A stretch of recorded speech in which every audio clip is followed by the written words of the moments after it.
안녕하세요. 소리책입니다. 오늘 소개해드릴 책은 땡큐 파워입니다. 민진홍 지음, 라온북에서 나온 책입니다. 이 책의 저자는 대한민국 1호 땡큐테이너로 활동 중이신 분인데요. 땡큐테이너란 감사와 오락의 합성어라고 합니다. 누구나 쉽고 재미있게 감사를 접하고 생활화할 수 있도록 돕는 사람이라고 합니다. 저자 자신이 고난을 극복하면서 경험으로 완성한 21일 감사일지 프로그램을 통해서 감사의 힘을 전하고자 이 책을 썼다고 합니다. 어떤 행동이 습관으로 자리 잡는데 필요한 최소한의 시간이 21일이라고 합니다. 감사일지에 특별한 형식은 없고 마음 가는 대로 자기가 감사하고 싶은 것부터 적어 나가면 된다고 합니다. 감사하는 삶이 기적같은 변화를 불러옵니다. 회사를 그만두고 운이 좋아 손대는 것마다 금전적인 성공을 거두었다. 여기서 말하는 성공은 세상의 기준으로 한 달에 수천만 원씩 벌어들였음을 뜻한다. 정말로 돈이 성공의 기준이라면 30대 초반부터 몇 년 동안 나는 성공을 충분히 맛보았다. 그래서 겁나는 게 없었다. 사람 욕심은 끝이 없다. 회사 다닐 때는 벤츠 한번 타보면 소운이 없겠다 싶었지만 그것을 소유하고 나니 더 크고 더 빠른 수입 스포츠카와 자동차를 갈망했다. 영원히 탄탄대로를 달릴 것 같았던 질주에서 나는 얼마 못 가 넘어지고 뒤집어지고 거꾸러져 만신창이가 되었다. 거침없던 행보에 급 브레이크가 걸린 것이다. 그동안 세상 무서운 줄 모르고 자만심에 가득 찼던 나는 심각하게 망가졌다. 나는 세상의 모든 신을 원망했다. 내가 아직 숨을 쉬고 있다는 게 신기하고 또 신기할 정도로 오래 울었다. 한참을 울고 불며 모두 다 떠난 빈집에서 생사를 헤매기도 했지만 시간이 지나자 손발이 움직이고 배에서 꼬르륵 소리가 났다. 깜깜한 바닥에 있었는데도 나는 살아있었고 그래서 그 살아있음에 감사했다. 몸과 마음의 모든 것을 감지할 수 있음에 감사하고 또 감사했다. 그때부터 다시 살아야겠다고 다짐하며 몸부림치기 시작했다. 지금도 남은 부채가 조금 있지만 하루하루 성실히 갚아가며 초심으로 열심히 열정적으로 살고 있다. 지금 생각해보면 사업이 잘 된 것은 운 좋게 시류를 잘 탄 덕이었다. 내 적성과는 거리가 멀어도 너무 먼 사업들이었다. 그렇다 보니 열심히 일하지 않았고 내 시선과 마음은 항상 뜬구름만 쫓아다녔다. 모든 결과가 내 어리석음에서 나왔다고 생각하니 신기하게 마음이 편안해졌다. 이 책은 돈이 없어도 감사하는 삶에 대해 내가 깨달은 것들을 고스란히 담고 있다.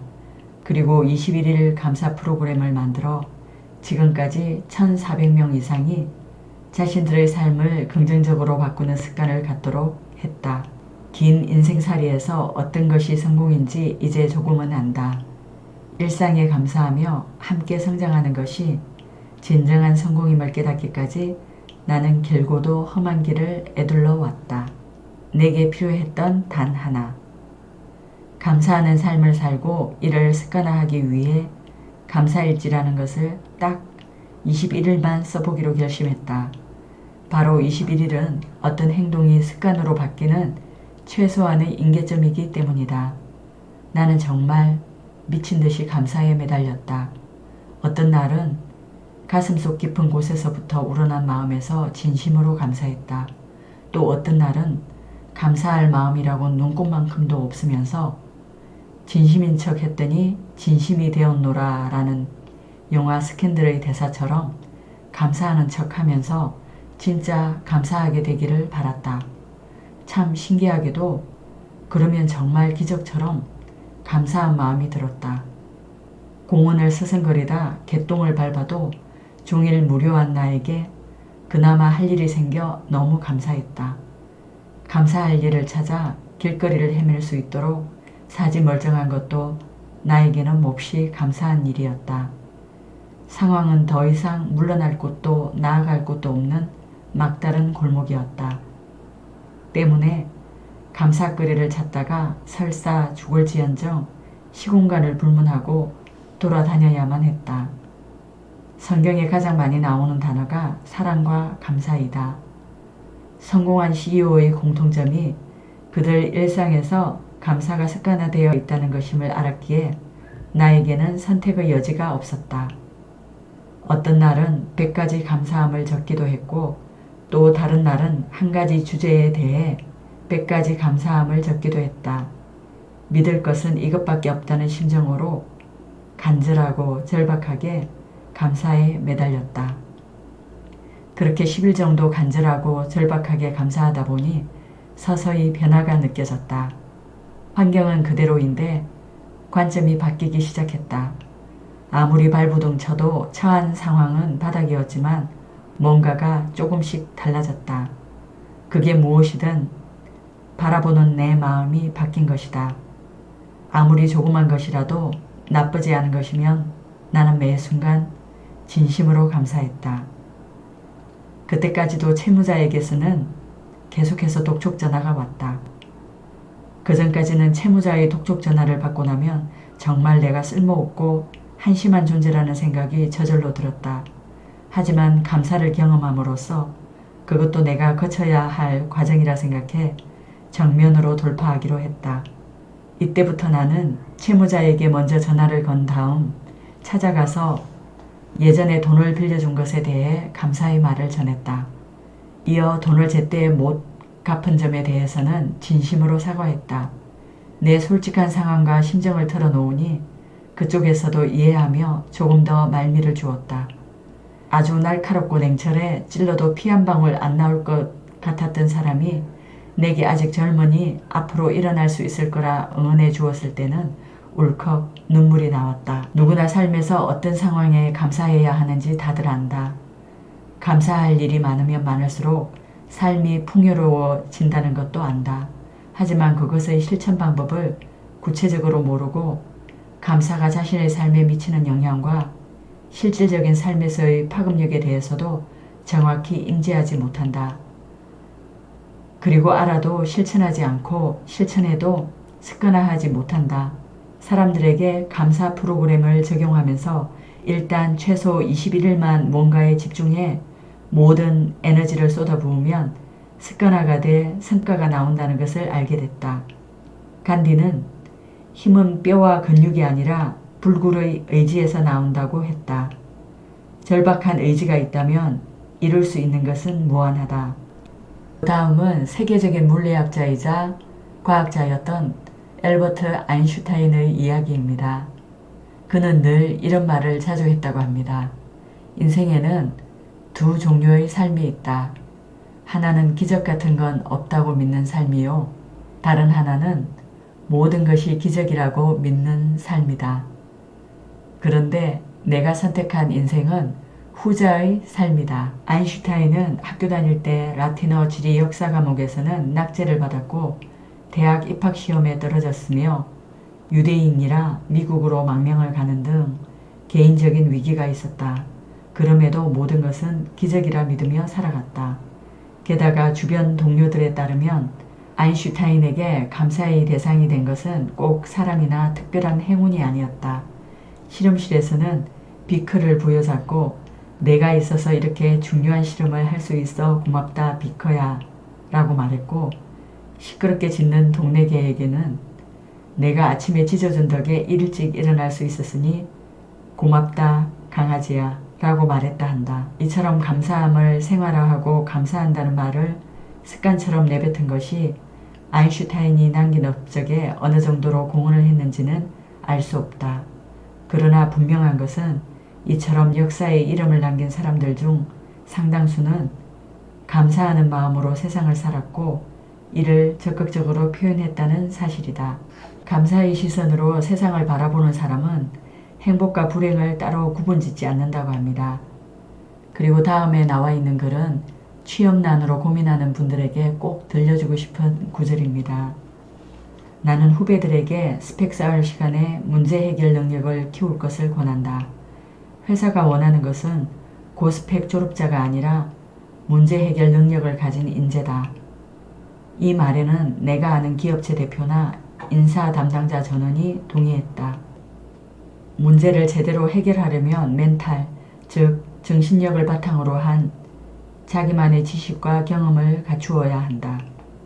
감사일지가 취업에 도움이 되는 이유, 문제 해결 능력은 어떻게 키울 것이며 나에게 문제 해결 능력이 있다는 것을 어떤 식으로 증명해낼 것인가. 나는 방법의 하나로 감사일지 작성을 추천한다. 감사일지를 작성하는 것이 어떤 이유로 취업에 도움이 되는지 살펴보기로 한다. 첫째, 감사일지를 작성한다는 것은 겸손함과 긍정적 마인드를 가졌다는 증거가 된다. 오만한 사람치고 감사하는 마음을 가지는 사람은 없다. 적어도 내 경험에는 그랬다. 사업이 승승장구하던 시절 나는 내가 세상에서 제일 잘난 사람인 줄 알았다. 누구에게도 감사하지 않았고 매사 부정적이었다. 하지만 세상은 부정적인 사람을 좋아하지 않는다. 회사에서도 마찬가지다. 가능하면 긍정적인 사람을 뽑지 부정적인 사람을 뽑지 않는다. 입장을 바꿔보면 쉽게 이해할 수 있다. 그러니 감사일지를 통해 자신이 겸손하고 긍정적인 사람임을 증명해보자. 둘째, 꾸준함과 끈기를 보여줄 수 있다. 무언가 한 가지를 꾸준히 오랫동안 이어가기란 결코 쉽지 않다. 아무리 간단한 일이라도 그렇다. 하지만 감사일지 작성은 일단 한번 습관이 되면 그만두고 싶어도 그러지 못할 정도로 오랫동안 이어가게 된다. 자신이 긍정적으로 변해가는 것을 직접 경험하고 있는데 멈출 리 없지 않은가. 쉽지 않은 일이기에 감사일지를 수년간 써왔다면 꾸준하고 끈기 있는 사람이라 생각할 것이다. 셋째, 문제 해결을 위한 기본적인 멘탈을 증명한다. 어쩌면 이 부분이 가장 중요하다고 할 수 있겠다. 앞서 말한 것처럼 문제를 해결하려면 멘탈과 지식, 경험이 필요하다. 그러나 기업이 신입사원을 뽑으며 경험까지 바라지는 않는다. 경험은 없는 것이 당연하고 지식은 있을 수도 있고 없을 수도 있다. 이 부분은 회사에서 쌓게 마련이다. 단, 경험과 지식을 쌓을 기회를 누구에게 줄 것인가 생각해보자. 당연히 멘탈이 강하게 훈련된 사람 쪽이 아니겠는가? 만약 당신이 해결해야 할 문제를 눈앞에 두고 있다고 치자. 매사 부정적인 사람은 안 될 이유부터 찾는다. 이것은 이래서 안 되고 저것은 저래서 안 되고 그건 그래서 안 된다. 무조건 안 된다는 말부터 하고 왜 안 되는지만 따진다. 부정적인 것에 포인트를 맞추었으니 계속 그런 시각으로만 보는 것이다. 해결책이 보일리 만무하며 해결 가능한 문제조차 논외가 돼버린다. 하지만 감사할 줄 아는 사람은 지금 눈앞에 해결해야 할 문제가 있다는 것조차 감사하게 된다. 문제를 해결할 기회가 생겼다는 사실이 반가울 뿐이다. 그는 어떻게 해결할 것인가를 먼저 생각한다. 넷째, 감사일지는 자신감을 키워준다. 나는 사업을 시작할 때 세일즈에 대해서는 잘 알지 못했다. 이제는 세일즈가 사업에서만 아니라 인생에서 가장 중요한 것 중 하나라 생각한다. 인생에서는 끊임없이 세일즈를 해야 하기 때문이다. 취업에서 보자면 세일즈 대상이 되는 것은 바로 자기 자신이다. 여기서 자기 자신이란 꿈, 가치, 비전, 능력, 가능성 등을 하나로 묶은 것을 뜻한다. 원하는 곳에 원하는 가격으로 나를 잘 팔려면 상대가 무엇을 원하는지 파악할 줄 알아야 한다. 원하는 그 무엇을 내가 가지고 있으면 된다. 대부분 한국 사람은 세일즈를 부끄러워하거나 어려워한다. 이러한 어려움을 극복하는데 감사일지가 큰 도움이 된다. 감사일지를 쓴다는 것은 자신과의 싸움이라고 볼 수 있다. 꾸준히 자신과 마주봐야 하고 이 과정에서 자신의 약점과 강점을 알게 된다. 꾸준히 해내는데 성공함으로써 무엇이든 해낼 수 있다는 힘이 생긴다. 세상에는 많은 기업이 있고 대표나 임원 정도 된 사람이라면 대부분 감사일지를 1년 이상 꾸준히 쓴다는 것의 의미를 알아차릴 것이다. 만약 그들이 알아주지 않더라도 실망할 필요 없다. 이미 몇 번이나 말했듯 감사일지를 쓴다는 것만으로 발전 가능성은 무궁무진해진다. 그렇게 성장한 사람은 당연히 다른 경쟁자에 비해 앞서 나간다. 감사하는 인생을 살기 위해서는 감사 습관이 꼭 필요하다고 합니다. 사람은 좋은 습관에 따라 행복하기도 하고 나쁜 습관에 따라 불행해지기도 하기 때문입니다. 누구나 하루에 적어도 몇 분은 시간을 허투루 또는 별 의미 없이 보내기도 하는데요. 그 시간이면 감사일지 한 줄은 쓰고도 남는다고 합니다. 매일 감사일지를 쓰다 보면 따뜻한 감사의 눈으로 세상을 보게 되어 인간관계도 점점 좋아진다고 합니다. 이상 소리책이었습니다. 감사합니다.